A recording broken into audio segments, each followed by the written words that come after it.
안녕하세요. 식물을 읽어주는 식조락TV입니다. 오늘 읽어드릴 식물은 이스라지입니다. 새끼손가락 손톱만한 아주 작은 꽃이 귀엽게 개화하는 연분홍색 꽃을 피우는데요.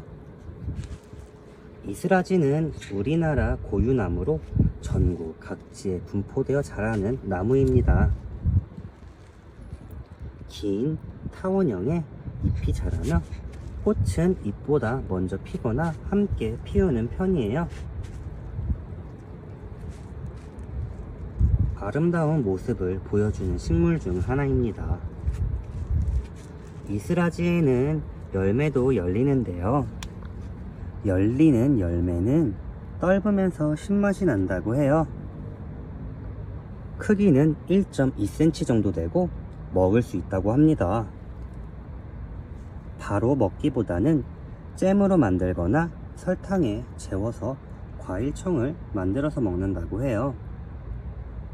쌍떡잎 식물강 진달래목, 진달래과 산앵두나무 속의 속시 식물이고요.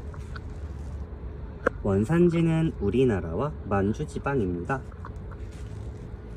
주로 산 중턱 이상에서 서식한다고 해요. 이스라지의 꽃말은 오로지 한 사랑입니다. 꽃말이 정말 낭만적이고 이쁘네요. 이스라지는 5월에서 6월에 개화를 하고 9월에 열매를 맺는다고 해요.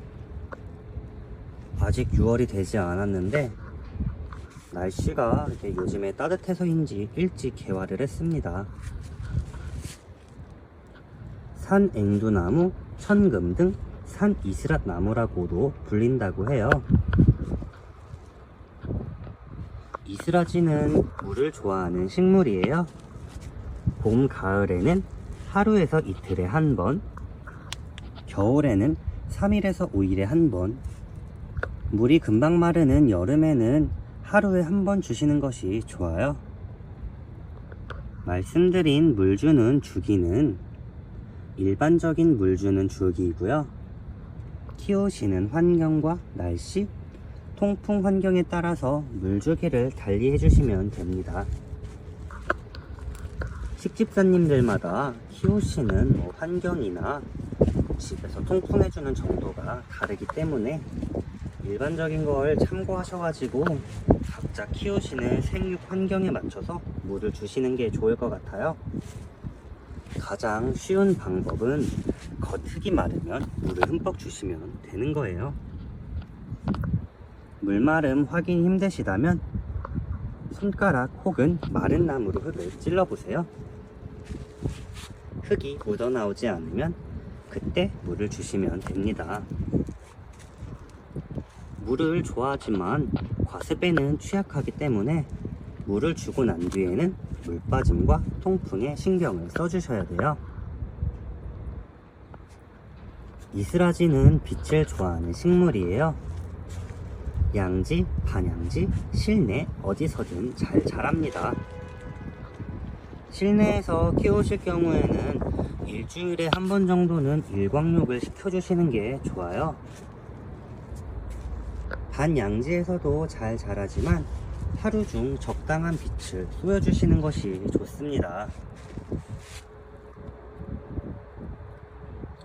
실내에서 빛이 부족하다고 생각이 드실 경우 식물 생장 등을 활용하는 것도 좋은 방법 중 하나이고요. 양지에서 잘 자라지만 여름철 강한 직광은 꽃과 잎이 타들어갈 수 있으니 반그늘로 옮겨주시는 게 좋습니다. 이스라지는 내한성이 강한 식물이에요. 겨울철 최저 영하 25도까지 노지 활동이 가능합니다. 이거 정말 큰 장점인 것 같아요. 최저 영하 25도면은 우리나라 어디든지 좀 극단적인 기온이 있는 그런 지역이 아니면은 노지 활동이 가능하다고 보면 될 것 같거든요. 노지 활동 되는 거 이거 참 저는 장점이라고 생각을 합니다. 식물 키우다 보면은 가장 걱정인 게 살짝 겨울이거든요. 식물을 워낙 많이 키우다 보니까 겨울만 되면은 이 식물들 관리하기가 되게 어려워요. 노지 월동이 되면은 그냥 그 상태로 두면 좋은데, 노지 월동이 된다 해도 다들 되는 온도가 다르고, 진짜 이렇게 이스라지처럼 막 영하 24도까지 되면 좋은데 막 애매하게 막 영하 5도, 7도 이런 거는 진짜 한파 때는 월동이 안 되고 다 냉해 입는다고 봐야 되거든요. 그런 부분에서 영하 24도까지 되는 식물이라 그러면은 안 키울 이유가 없을 것 같습니다. 게다가 이렇게 꽃도 정말 이쁘게 피우는 작은 나무고요. 이스라지는 공중 습도가 높고 건조한 땅에서도 잘 자란다고 해요. 하지만 고온에는 약하고 공해에 약하다고 합니다. 고온에 약한 거는 뭐 대부분의 식물들이 여름철에 강한 직광을 받으면은 꽃과 잎이 타들어가는 경우가 많기 때문에 반 그늘로 옮겨주시거나 야외에서는 이렇게 차광막을 쳐주시는 게 좋긴 하거든요. 일단 여름에 너무 더우면 물이 빨리 말라가지고 물 주는 주기를 앞당겨야 되는데 매일 물을 주는 것도 상당히 큰 일이기도 하고요. 뭐 여름철에 고온을 못 견디는 거는 단점이라고 생각을 하지는 않아요.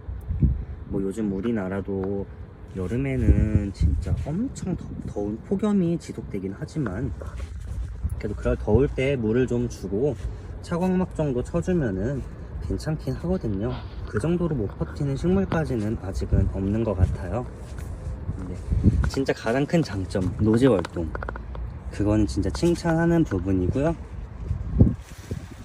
아직은 9월달을 가을이 되지 않아서 열매까지는 열리지 않았는데 나중에 열매가 열리면은 한 번 더 제가 찍어서 올려드려도 좋을 것 같아요. 그 열매를 직접 따가지고 한번 청을 담는다든지 잼을 만드는 과정까지를 보여드릴 수 있을지 모르겠지만 요리에는 소질이 없어서요.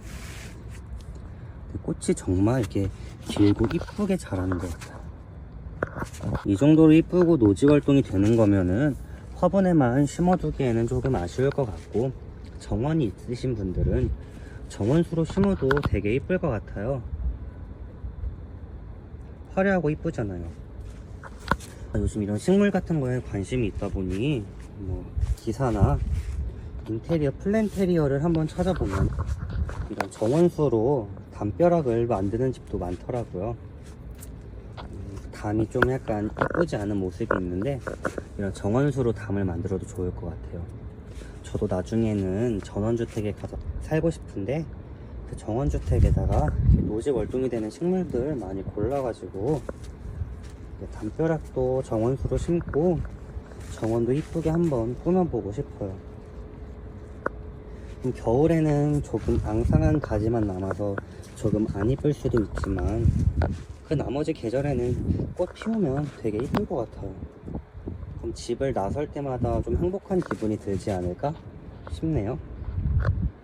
아까 한 대낮까지만 해도 날씨가 정말 뜨겁고 바람 한 점 안 불다가 해가 질 시간이 되니까 바람이 좀 많이 부는 것 같아요. 기온도 살짝 떨어져서 쌀쌀해져 가는 것 같고, 그래서 아마 이 하우스 빌 펄럭이는 소리가 아마 좀 들어갔을 것 같고, 아무래도 야외 옥상에서 하다 보니 이런저런 소음과 아까 뭐 까치 우는 소리나 까마귀 우는 소리도 들어갔을 것 같은데 그런 부분은 양해를 해주셨으면 좋겠고요.